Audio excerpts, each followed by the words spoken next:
ಮನೆಗೆ ಸ್ವಾಗತ. ಇವತ್ತೊಂದು ಸೈಡ್ ಡಿಶ್ ಮಾಡಿ ತೋರಿಸ್ತಾ ಇದ್ದೀನಿ. ಇದು ಗೀ ರೈಸು, ಪರೋಟ, ಚಪಾತಿ, ಪೂರಿಗೆ ತುಂಬ ಚೆನ್ನಾಗಿರುತ್ತೆ.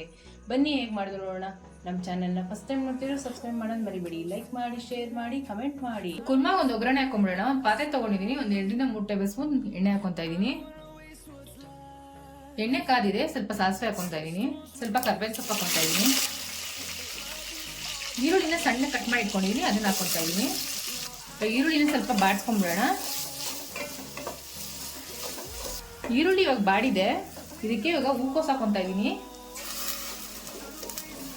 ಆಲೂಗಡ್ಡೆ ಕಟ್ ಮಾಡಿ ಇಟ್ಕೊಂಡಿದ್ದೀನಿ, ಅದನ್ನು ಹಾಕೊತಾ ಇದ್ದೀನಿ. ಹಸಿ ಬಟಾಣಿ ಹಾಕೊತಾ ಇದ್ದೀನಿ. ಹಸಿ ಬಟಾಣಿ ಇಲ್ಲಾಂದ್ರೆ ಒಣಗಿನ ಬಟಾಣಿ ನೆನೆಸ್ಬಿಟ್ಟು ಹಾಕೊಬೋದು. ಇವಾಗ ಇದನ್ನು ಮಿಕ್ಸ್ ಮಾಡ್ಕೊಂಬಿಡೋಣ ಒಂದ್ಸಲಿ.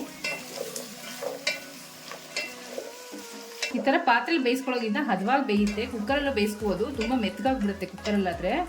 ತರಕಾರಿಗಳು ಒಂದು 2 ನಿಮಿಷ ಎಣ್ಣೆಲೆ ಫ್ರೈ ಆಗಲಿ. 2 ನಿಮಿಷ ಚೆನ್ನಾಗಿ ಎಣ್ಣೆ ಫ್ರೈ ಆಗಿದೆ ತರಕಾರಿಗಳೆಲ್ಲ. ಇವಾಗ ಟೊಮೆಟೊ ಕಟ್ ಮಾಡಿ ಇಟ್ಕೊಂಡಿದ್ದೀನಿ, ಅದನ್ನು ಹಾಕೊತಾ ಇದ್ದೀನಿ. ರುಚಿಗೆ ತಕ್ಕಷ್ಟು ಉಪ್ಪು. ಸರಿ ಮಿಕ್ಸ್ ಮಾಡ್ಕೊಂಬಿಡೋಣ. ಟೊಮೆಟೊ ಚೆನ್ನಾಗಿ ಬೇಯಬೇಕು, ಮೆತ್ತಗಾಗಂಗೆ. ಇವಾಗ ಒಂದು 2 ನಿಮಿಷ ಮುಚ್ಚಿಟ್ಬಿಡೋಣ. ಇವಾಗ ಒಂದು ಮಸಾಲೆ ರೆಡಿ ಮಾಡ್ಕೊಂಬಿಡೋಣ. ಒಂದು ಜಾರ್ ತೊಗೊಂಡಿದ್ದೀನಿ, ತೆಂಗಿನಕಾಯಿ ತುರಿದಿಟ್ಕೊಂಡಿದ್ದೀನಿ, ಅದನ್ನ ಹಾಕೊತಾ ಇದ್ದೀನಿ. ಒಂದು ಸ್ವಲ್ಪ ಬೆಳ್ಳುಳ್ಳಿ, ಒಂದು ಸ್ವಲ್ಪ ಶುಂಠಿ, ಖಾರಕ್ಕೆ ಒಣಮೆಣ್ಸಿನ್ಕಾಯಿ ಹಾಕೊತಾ ಇದ್ದೀನಿ. ಲವಂಗ, ಒಂದು ಸ್ವಲ್ಪ ಮೆಣಸು, ಒಂದು ಸ್ವಲ್ಪ ಚಕ್ಕೆ, ಒಂದು 2 ಟೇಬಲ್ ಸ್ಪೂನ್ ಗಸಗಸೆ ಹಾಕೊತಾ ಇದ್ದೀನಿ. ತುಂಬ ಟೇಸ್ಟ್ ಚೆನ್ನಾಗಿರುತ್ತೆ.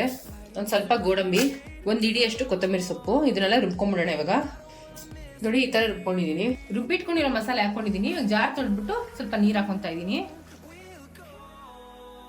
ಗಟ್ಟಿ ನೋಡ್ಕೊಂಡು ನೀವು ನೀರು ಹಾಕೋಬೇಕು.